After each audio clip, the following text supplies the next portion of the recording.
Tonight, carbon recapture, 3 years after the UK government scraps a £1 billion competition. A key study reignites hopes for ambitious carbon capture plans in the North East. Also tonight, political pick, Westminster MPs cross-party support for Scotland's soft fruit farmers. We're in Perthshire as the annual 80s Revival Festival rewinds once again. And golf's big guns move through the field at the Open Championship in Carnoustie. Good evening, I'm Sharon Donaldson. This is the STV News at 6, live from Aberdeen.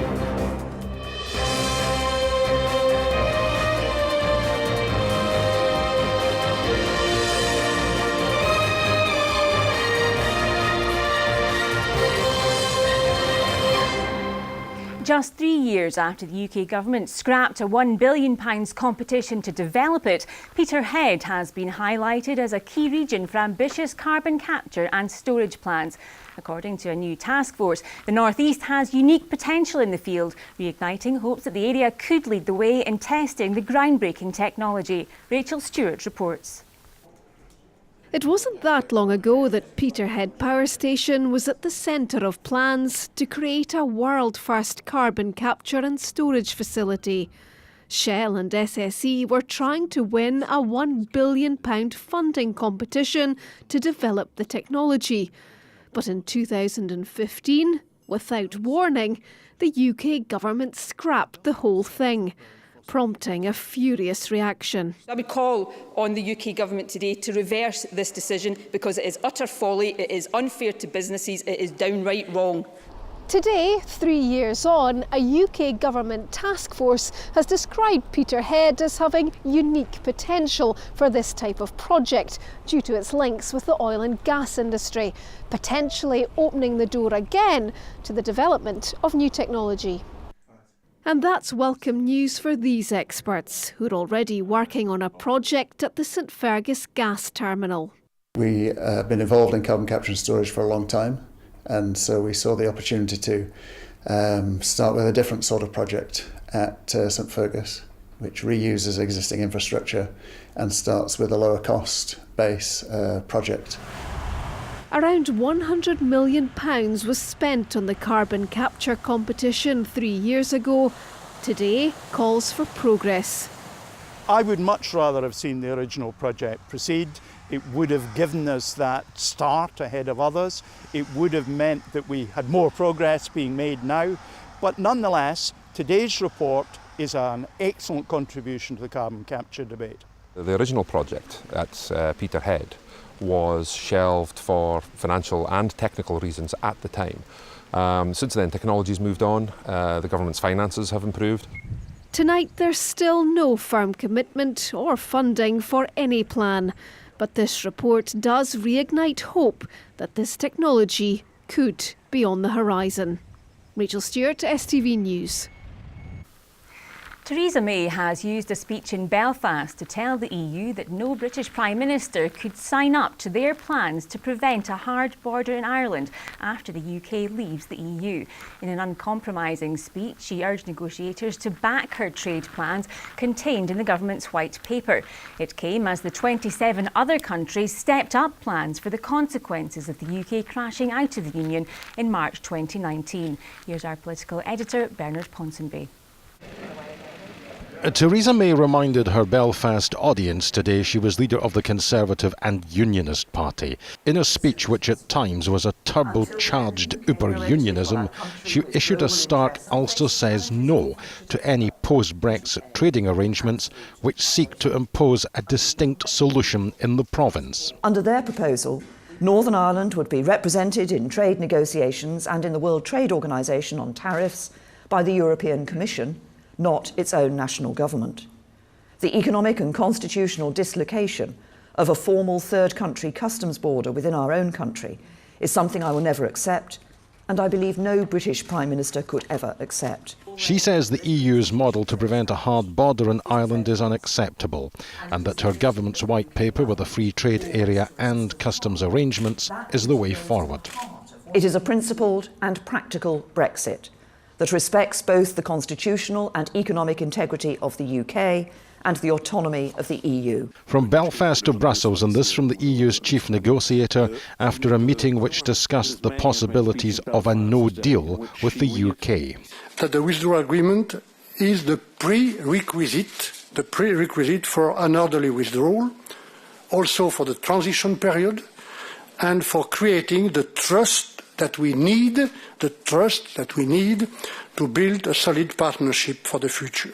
From Brussels to Dundee, and the SNP's Europe spokesman is unimpressed with the Prime Minister's attempt to forge unity on post-Brexit trade. I think all of us should be deeply concerned by the Prime Minister's speech. What became abundantly clear that even 2 years after the EU referendum, there's little in way of a plan about what happens at the other end of this, with a no deal, a catastrophic no deal Brexit looking more and more likely by the day. From Dundee to Edinburgh, where the Foreign and Defence Secretaries of the UK and Australia met to discuss security and cooperation. That will become more urgent after Brexit, with the need to embed a new trading relationship. As Mrs May and Mr Barney often remind us, it's not agreed until it's all agreed, and as far as frictionless trade in Ireland is concerned, they are far from seeing eye to eye. Bernard Ponsonby, STV News. Meanwhile, soft fruit farmers have been told the UK government is actively looking at a seasonal workers scheme to alleviate the industry's migrant labour crisis. Tons of fruit have been lost this summer as there aren't enough pickers to harvest it. Growers say that the UK should seek labour out with the EU as Brexit uncertainty scares off European workers. Susan Nicholson reports. Working in unison for a change. It's a race between Banff-and-Buchan and Perth North Perthshire. Tory and SNP MPs swapped Westminster for a wet berry field in Perthshire in a show of cross-party support for soft fruit farmers. Many are struggling to harvest their crops as migrant workers from the EU stay away from the UK. We were short of workers about 3 weeks ago. Well, right up until last week, I would say, until we finished picking the main crop strawberries. So to keep up with things, we walked away from one field of main crop strawberries and a small block of raspberries. So we lost maybe 50 tonne of strawberries from that field, and we'll be back another 10 tonne of raspberries. Jen, what do you think needs to be done? We just need a seasonal agricultural scheme where we can get people from even outside the EU. So Spain uses a lot of Moroccan labour to help pick. Scotland's sort of jewel in the crown, the soft fruit industry. So unless we get some sort of answers from the government, we can't put investment into soft fruit. There's all sorts of fears that this is something to do with immigration. It's not. People are here under licence, they're heavily regulated and monitored. They come, they pick the crop and they go away again. Let's see if we can get this in place. I'm hopeful that we will be able to make progress, but we just need to see it now and make sure that they can deliver a scheme. In conversations I'm having with the Home Office and the Immigration Minister in particular, something like the seasonal agriculture workers scheme that we had before is being looked at quite actively. But we're also looking to take full opportunity of what Brexit represents in terms of opening up the labour market from further afield as well. Workforce worries mean that strawberry production will be reduced on this farm next year, and that could be replicated across the industry as Brexit uncertainty continues. Susan Nicholson, STV News, Perthshire. A retired GP accused of ordering a contract killer to murder his financial advisor made repeated internet searches about how to kill someone without being caught. David Crichton, originally from Scotland, is accused of accessing a site on the dark web where he selected an order to kill. The trial at Winchester Crown Court continues. The funeral of a 6-year-old girl who was allegedly murdered on the Isle of Bute earlier this month will take place in Coatbridge tomorrow. A 16-year-old boy has been charged with Alicia McPhail's rape and murder. Her family have asked mourners to wear something pink for the ceremony. Frustrated residents and business owners have threatened to storm a cordon preventing them from getting access to their properties since the Glasgow School of Art fire. They are demanding to be allowed into their homes and shops inside the exclusion zone this weekend. The council say it's a matter of public safety. There's still much more to come on the programme, including sport and Sean's weather look ahead. Well, it's not been too cheerful out there today, has it? Plenty of cloud, outbreaks of rain, misty weather as well. Bit better tomorrow. We'll start off with quite a bit of cloud in places, but it should turn much warmer and sunnier as we head into the afternoon. But for all your local details, join me later on. Now it's time for more local news. I'll have the stories in the north, and in Dundee, it's Susan Nicholson.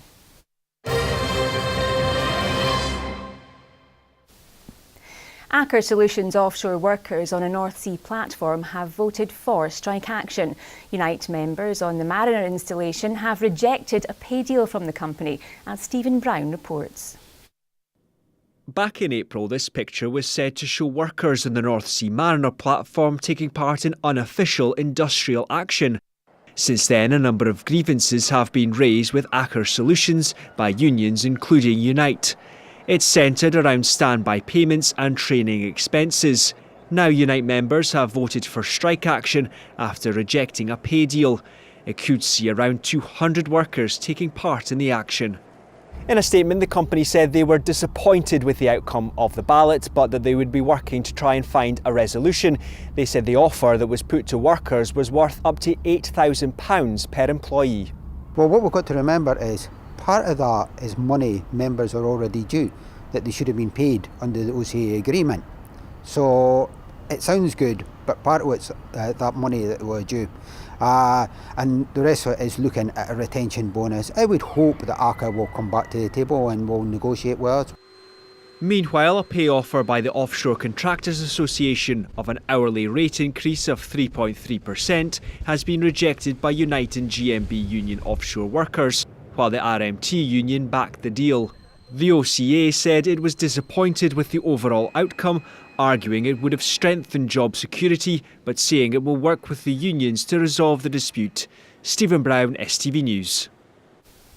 An investigation is underway after asbestos was found at an Aberdeen school. The City Council say potentially harmful material was disturbed during work at the city's Bridge of Dawn Academy on July the 12th.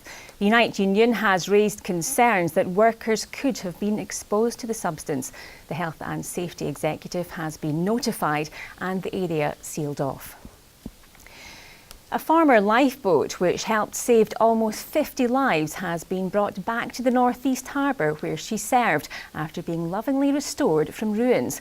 The Laura Moncur, which served in the 1960s, 70s and 80s, will take pride of place at the RNLI station open day at Buckie tomorrow. Nicola McCally reports. The Laura Moncur coming back home to Buckie today after 30 years. It was an emotional return for the former Watson-class lifeboat, which served the region from 1961 until 1984, her crew saving 47 lives during that time. The boat was discovered rotting in a dockyard near Great Yarmouth.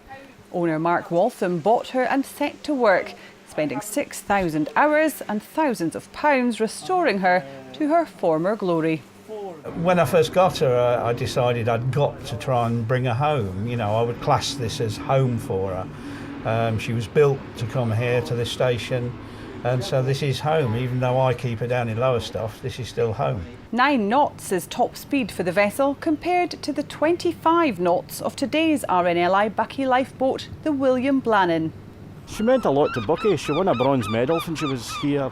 It's a pretty noticeable service the boat did, so it's a piece of Buckie's history. We've a strong lifeboat community in Buckie.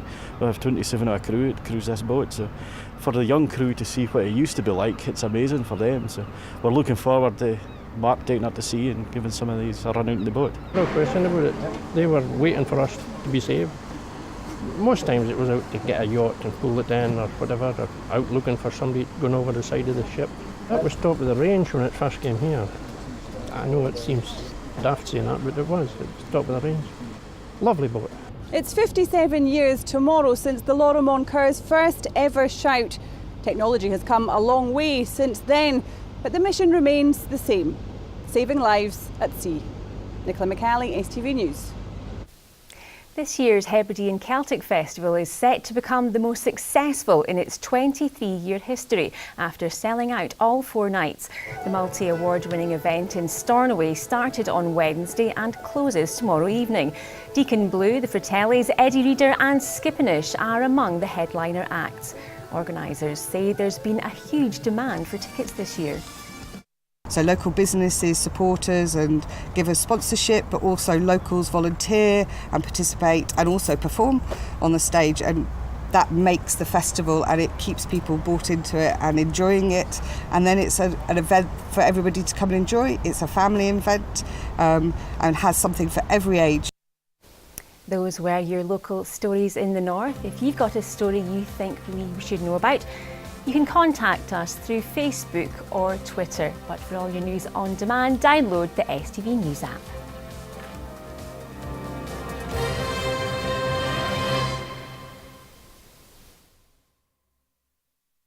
For 80s music fans, it's the event of the year. Thousands of revellers are preparing to celebrate the annual Rewind Festival's 10th birthday. The hugely popular gig at Scone Palace has attracted legendary acts, and this year is no exception. Well, Anne Smith is there and is enjoying the atmosphere, and this event just goes from strength to strength. It certainly does. As you can see, I'm getting into the mood. And yes, it was a bit damp earlier on, but look at it now, the sun's just come out. And the people are arriving in their droves. For many of them, it's their favourite event. And there's always a very special atmosphere here. And this year, it's even more special. And that's because in the next hour or so, some of the biggest legends from the 80s will be taking to the stage to celebrate the event's big 10th birthday party. It might be 2018, but these fans are still obsessed with the 1980s. They're getting into the groove, all ready to turn back time and celebrate the best of the musical decade. I was young in the 80s, but the music, just love the music, best music. I love it. It was my era. Back to the 80s, back to your youth, back to your youth. You get to see all the bands, you know, when you were 18 or 19 or 20, or you can go right up close to them here. For the music, for the banter, for the atmosphere, because it's a brilliant weekend. And this year, there's extra reason to party. It's the event's 10th birthday. It was set up to celebrate a special era, and over the last decade, over 100 legendary acts from the 80s have bashed out hits which soundtracked a generation. I think the 80s is such a seminal decade in music and culture and trend that it's continuing to influence music in all sorts of areas of our lives now. So people who are 20, 30, 40, 50 all like enjoying it and celebrating it, and for that reason there's a big community around 80s culture. Rewind is a snapshot in time. It's not just the music, but the clothes, the energy and spirit of everyone here. It's special for all the musicians too. Flock of Seagulls. That's the first time they've ever been here. We've been coming for 7 years. No, they were here 2 years ago. I can remember that. I'm looking forward to seeing OMD. I'm looking forward to seeing Hipsway tonight, Status Quo. They keep coming back. Why? Because it's simply the best. You're simply the best! Come on, girls, we're on the radio! Absolutely loving the hair there, Anne. Can you tell us what else to expect this weekend? Well, it's going to be a fantastic weekend, and hey look, the weather's back to its best. There's Status Quo and UB40. It doesn't get much better than that. And then of course there's the Boomtown Rats, Heaven 17, Bonnie Tyler. It's all making me feel quite nostalgic, I can tell you. But there's also lots of other brilliant acts, and they're all going to be getting us ready to head back in time. Sounds like they'll have an absolute blast. Well, now it's time for sport. Here's Tyrone Smith. He's created an opening here. He's really turning on the style. What a match! STV Sports News, sponsored by Wholesale Domestic Bathrooms. Well, we're approaching the halfway point of this year's Open Championship here at Carnoustie. It might have been raining today, but it's getting pretty hot at the top of the leaderboard. That's because American pair Zach Johnson and Kevin Kisner jointly share the clubhouse lead on 6 under par. Ben Phillip rounds up the action. It was the Americans again dominating the top of the Open leaderboard on day 2. Overnight leader Kevin Kisner will be disappointed after dropping 2 shots on the 18th, bringing him back to 6 under par. Joining him is former Open winner Zach Johnson, who made a charge this morning, going neck and neck with his fellow countryman. Everything about it, I've embraced and I love. I'm not going to sit here and say, man, I just love playing in the wind and rain, because I don't, but I can do it. You know, I may not play well, but I'm going to go out and fight. Tommy Fleetwood also defied the conditions to card a flawless 5 under par, putting him in contention to become the first English winner at the Open for 26 years. I can't lie about it. If I could pick one tournament in my life to win, it would be the Open. I've never been anywhere near before. So far after 2 rounds, I'm up there on the leaderboard. But yeah, it would be something to have in my career that will be amazing. Elsewhere, Rory McIlroy is now 4 under for the tournament, saying he's in a good place going into the weekend. I don't want to say easy, but it's felt comfortable. So, you know, if I can get on a run or get off to a fast start one of the next couple of days, you know, I don't see a ridiculously low score out there, but I definitely see something like what Tommy shot today, a 66 or 65. I think that would be I think that I'm capable of that, yeah. Tiger Woods, who's playing in his first Open since 2015, finished the day as he started, a round of 71, keeping him at level par. Right now I'm 6 back, and you know, by the day's end I think it'll be more than that. It'll be a pretty packed leaderboard, and I'm certainly right there in it. Scotland's Russell Knox unfortunately won't be playing this weekend after he finished 4 over for the tournament.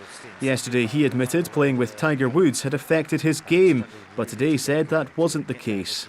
No, I didn't feel anything like that today. The conditions were so hard. Yeah, I was over it. Tiger, who's that? But,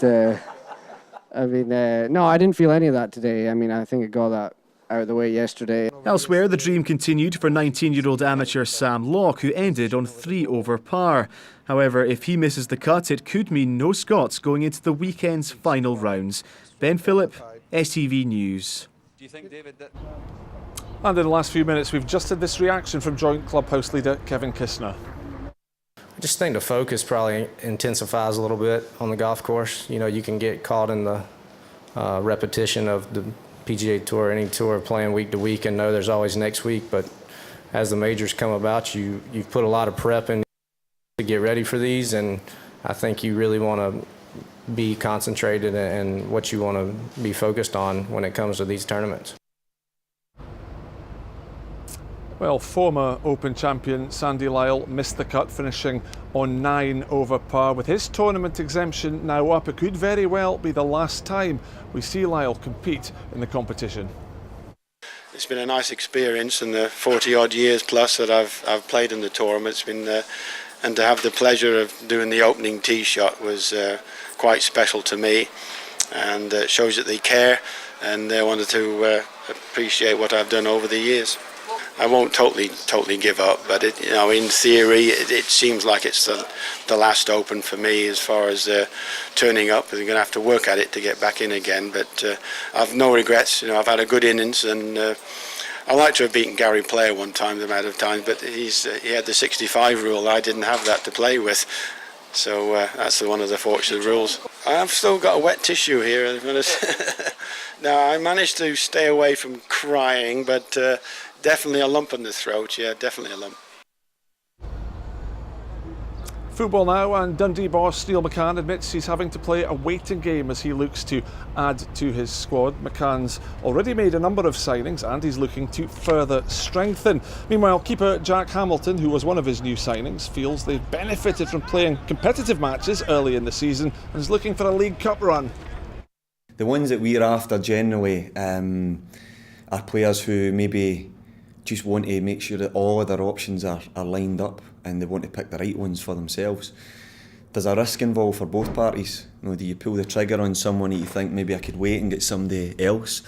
Or does a player jump and think he's missed the boat in something better or bigger?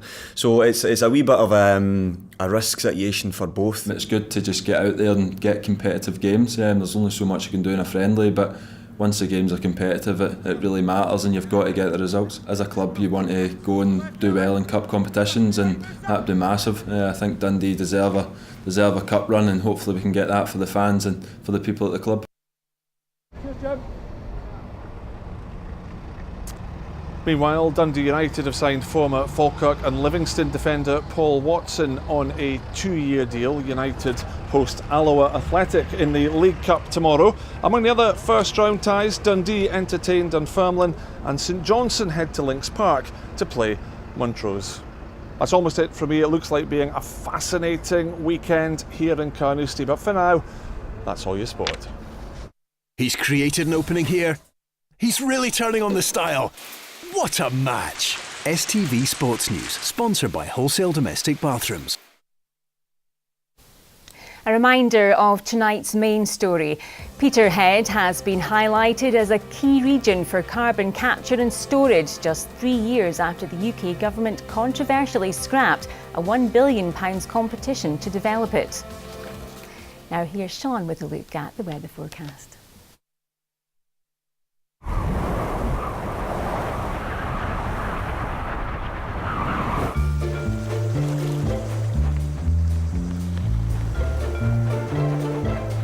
TUI sponsors STV Weather.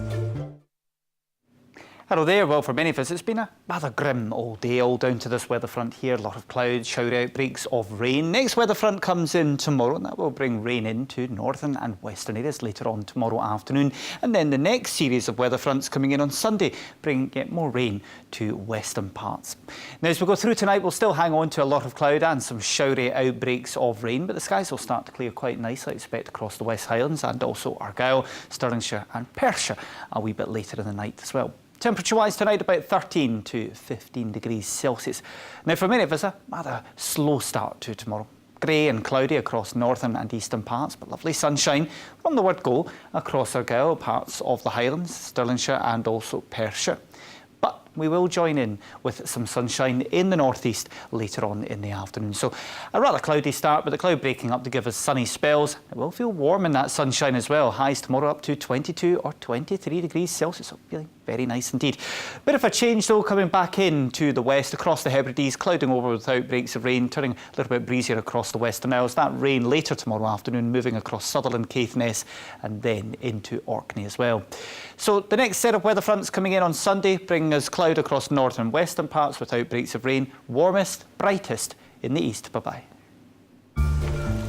TUI sponsors STV Weather. That's all for now. I'll be back with the late bulletin just after 10:30. Until then, though, from everybody here, have a great evening. Bye-bye. For news and more 24 hours a day, download the STV News app.